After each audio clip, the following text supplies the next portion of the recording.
सुप्रभात बच्चों, online class में आपका स्वागत है।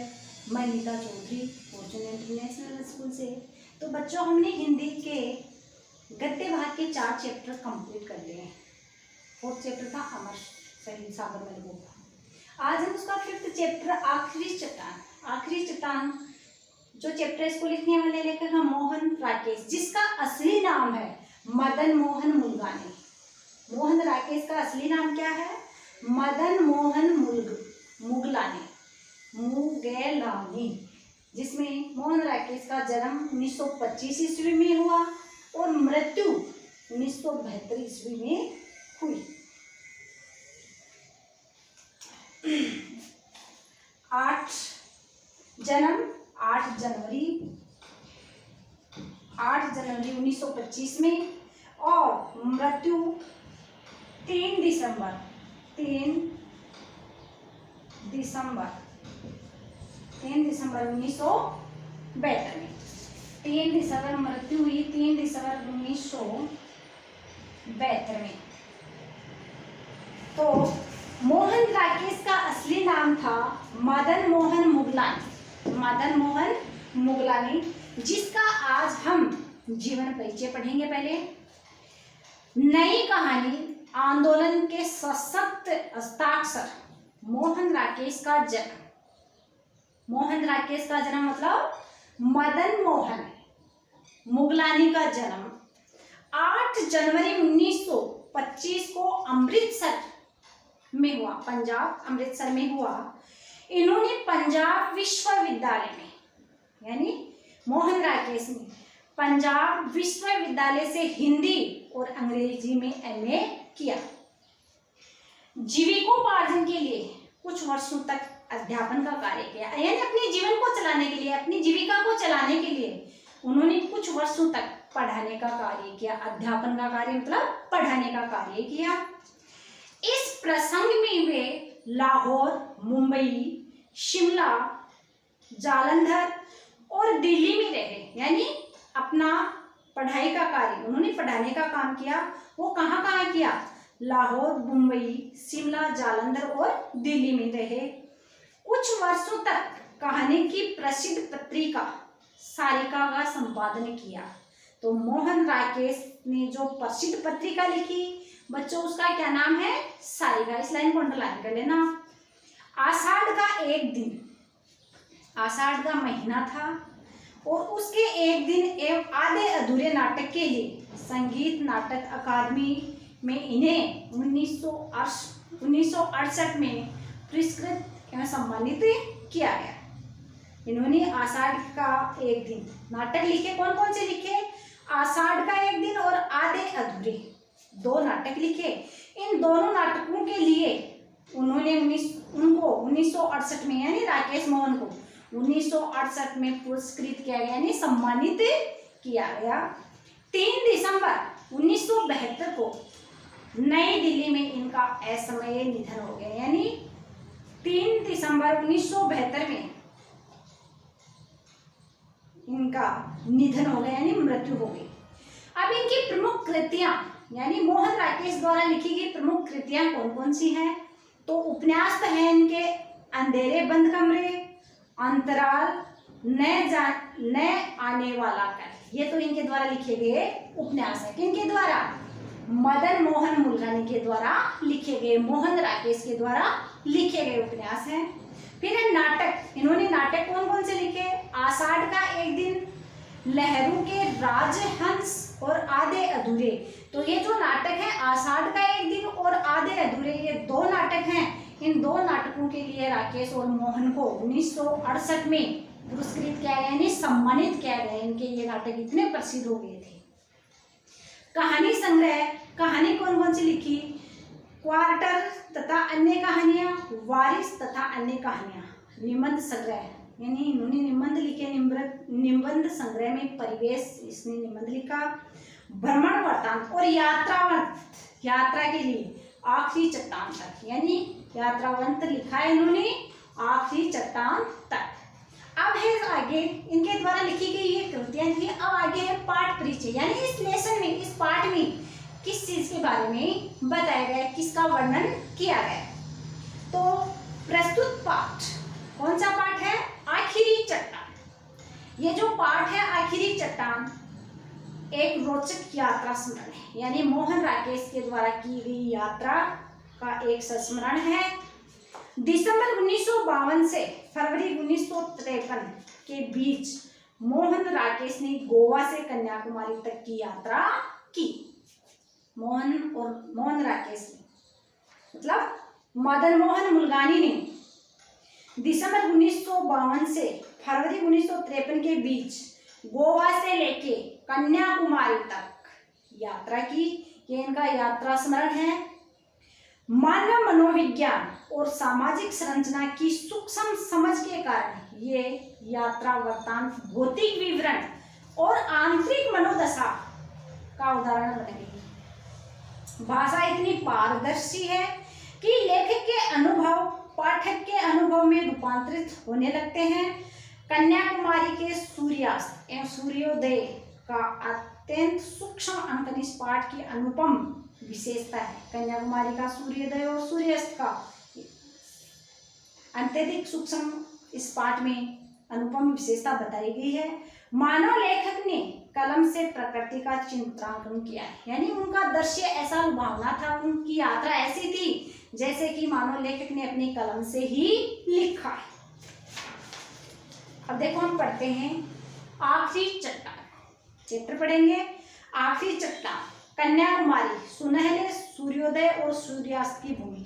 कन्याकुमारी का यहाँ इसमें यात्रा की लेखक ने कन्याकुमारी तक, गोवा से कन्याकुमारी तक, और उसमें सूर्योदय से लेकर सूर्यास्त की भूमि के बारे में बताया है। तो देखते हैं बच्चों। केप होटल के आगे बने बाथ टैंक के बाईं तरफ समुद्र के अंदर से उभरी स्याह चट्टानों में से एक पर खड़ा होकर मैं देर तक भारत स्थल भाग की आखिरी चट्टान को देखता रहा। पृष्ठभूमि में कन्याकुमारी के मंदिर की लाल और सफेद लकीर चमक रही थी। तो मैं दूर से देख रहा था तो मेरे को क्या दिखाई दे रहा है, मतलब लेखक कह रहा है पृष्ठभूमि में क्या दिख रहा था लेखक को कि कन्याकुमारी के जो मंदिर की लाल और सफेद लकीर है वो चमकते हुए उसको दूर से दिखाई थी। अरब सागर, हिंद महासागर और बंगाल की खाड़ी, इन तीनों के संगम स्थल सी वह चट्टान जिस पर कभी स्वामी विवेकानंद ने समाधि लगाई थी। संगम, संगम का मतलब होता है जहां एक साथ आकर के मिलान होता है जिनका। तो संगम किस किस का हुआ है यहाँ पे? अरब सागर, हिंद महासागर और बंगाल की खाड़ी, इन तीनों का संगम स्थल है जहाँ पे स्वामी विवेकानंद ने समाधि लगाई थी। हर तरफ से पानी की मार, चारों तरफ क्या है? पानी ही पानी।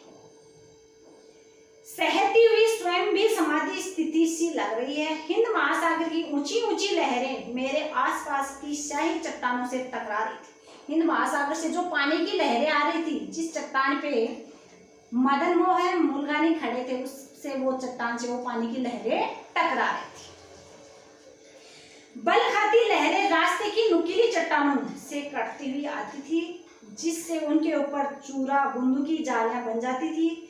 मैं देख रहा था और अपनी पूरी चेतना से महसूस कर रहा था। क्या महसूस कर रहा था? कि शक्ति का विस्तार, विस्तार की शक्ति। तीनों तरफ से क्षितिज तक पानी ही पानी, यानी देख रहा है कभी चारों तरफ क्या है? पानी ही पानी है।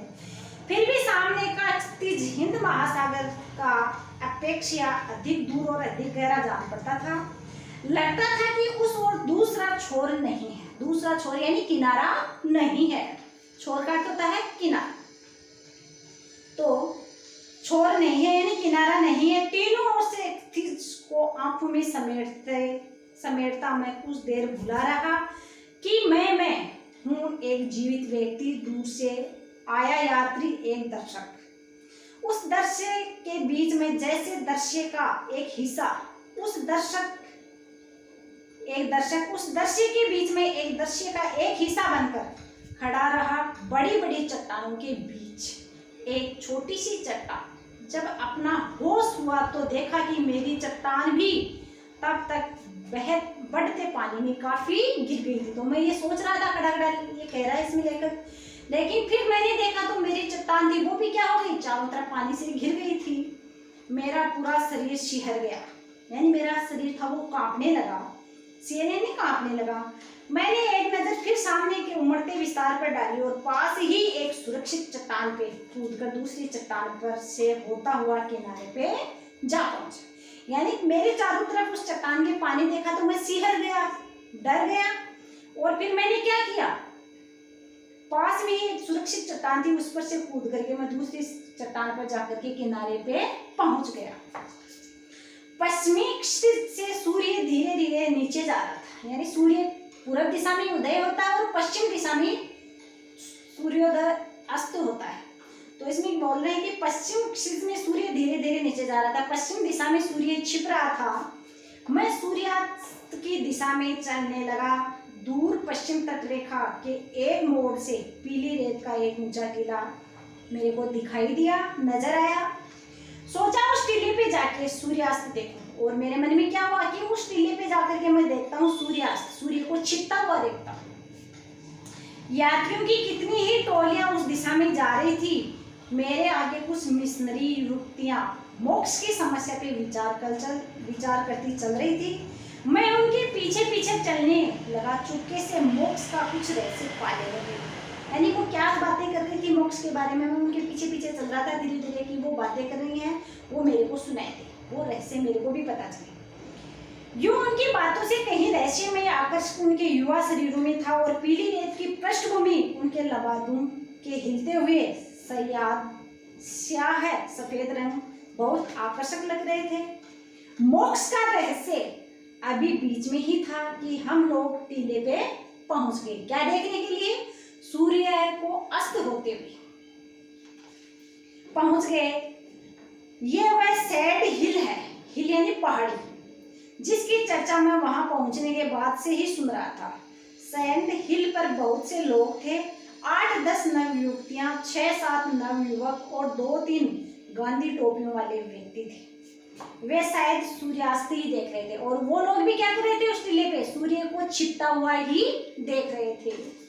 उन लोगों के वहां होने से सैंड हिल बहुत रंगीन हो उठी। यानी अलग अलग तरह के लोग दिख रहे थे, तो वो पहाड़ी थी वो बहुत ही रंगीन हो उठी। कन्याकुमारी का सूर्यास्त देखने के लिए उन्होंने विशेष रुचि के साथ सुंदर रंगों का रेशम पहना।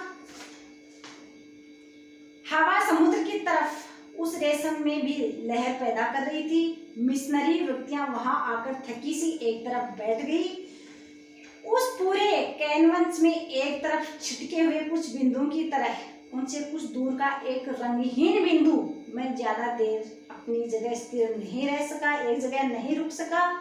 सैंड हिल के सामने का पूरा विस्तार तो दिखाई दे रहा था, पर अरब सागर की तरफ एक और ऊंचा टीला भी जो उधर विस्तार को ओट में लिए था। सूर्यास्त पूरे विस्तार की पृष्ठभूमि में देखा जा सके, इसके लिए मैं कुछ देर सैंड हिल पर रुका, रहकर आगे उस टीले की तरफ चल गया। कौन से टीले की तरफ? जो अरब सागर की तरफ बना हुआ था। वह रेत पर अपने अकेले कदमों को घसीटता वहां पहुंचा तो देखा कि उससे आगे उससे भी ऊंचा और टीला है। जल्दी जल्दी चलते हुए मैंने एक के बाद एक टीले को पार किया। यानी जो जो मैं बढ़ता गया मेरे को ऊंचे ऊंचे टीले दिखाई देते गए। लेखक ये कह रहा है इसमें, टांगे थक गई और मेरी चलते चलते जो पैर थे वो थक गए, पर मन थकने को तैयार नहीं था। लेकिन मन में जोश था, जिज्ञासा थी आगे से आगे देखने की। पैर थक गए लेकिन मन नहीं थका।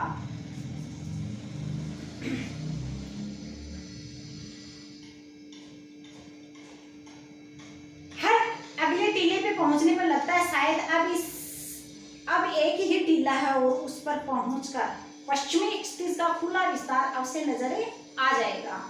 और सचमुच एक टीले पर पहुंचकर वह खुला विस्तार सामने फैला दिखाई दे गया। वहां से दूर तक रेत की लंबी ढलान थी, जैसे वह टीले से समुद्र में उतरने का रास्ता हो। ढलान ऐसी लग रही थी हमें जैसे वो रास्ता समुद्र में उतरने का हो।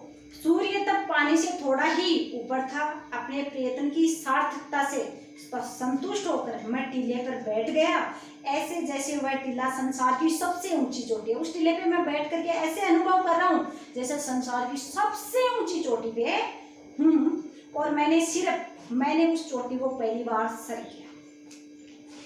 पीछे दाईं तरफ दूर दूर हटकर उस उगे नारियलों के झुरमुट नजर आ रहे थे। पीछे दाईं तरफ वहां नारियल के पेड़ बहुत ज्यादा थे, वो नजर आ रहे थे। गूंजती हुई तेज हवा में उनकी टहनियां ऊपर को उठ रही थी और जो ही हवा चल रही थी उनकी टहनियां हिल रही थी। आकाश की तरफ उठकर हिलती हुई वे टहनियां ऐसे लग रही थी जैसे उन्मुक्त रति के क्षणों में किन्हीं नग्न वन युवतियों की बाहें। पश्चिमी तट के साथ साथ सूखी पहाड़ियों की एक श्रृंखला दूर तक चली गई थी, जो सामने फैली रेत के कारण बहुत रूखी, बीहड़ और वीरान लग रही थी। सूर्य पानी की सतह के पास पहुंच गया। सुनहरी किरणों ने पीली रेत को एक नया सा रंग दे दिया था। उस रंग में रेत इस तरह चमक रही थी जैसे अभी अभी उसका निर्माण करके उसे वहां उड़ेल गया हो। मैंने उस रेत पर दूर तक बने अपने पैरों के निशानों को देखा, जहां जैसे रेत का कुंवारापन पहली बार उन निशानों से टूटा हो। इससे मन में एक सिहरन भी हुई, हल्की उदासी घिरा। तो लेखक ये कहाँ का वर्णन कर रहा है बच्चों? कन्याकुमारी का वर्णन कर रहा है। आगे देखते हैं। सूर्य का गोला पानी के सतह में छू गया। सूर्य था वो किसका सतह यानी किनारा था, वो किसको छू गया? पानी को जैसे छू गया ऐसे लग रहा। पानी पर दूर तक सोना ही सोना ढुल रहा था। सूर्य की किरणें हैं वो पानी में हमें किसके समान दिख रही हैं? सोने की भांति ढुल रहा है, ढुल आया हो। पर वह रंग इतनी जल्दी बदल रहा था कि किसी भी एक क्षण के लिए उसे एक नाम दे सकना असंभव है। सूर्य का गोला जैसे एक बेबसी में पानी के लावे में डूबता जा रहा है, ऐसे हमें प्रतीत हो रहा था। धीरे धीरे वह पूरा डूब गया। धीरे धीरे सूर्य था वो पूरा छिप गया और कुछ समय पहले जहां सोना बह रहा था वहां अब लहू। सूर्य कैसे दिखाई देने लगा? लाल रंग का। पहले पीला था, अब वो डूबने के बाद, छिपने के बाद लाल रंग का दिखाई देने लगा। तो वो किसके समान नजर आने लगा? लहू यानी खून के समान नजर आने लगा। लहू बहता नजर आने लगा। कुछ और अक्षर बीतने पर लहू भी धीरे धीरे बेचैनी से काला पड़ गया।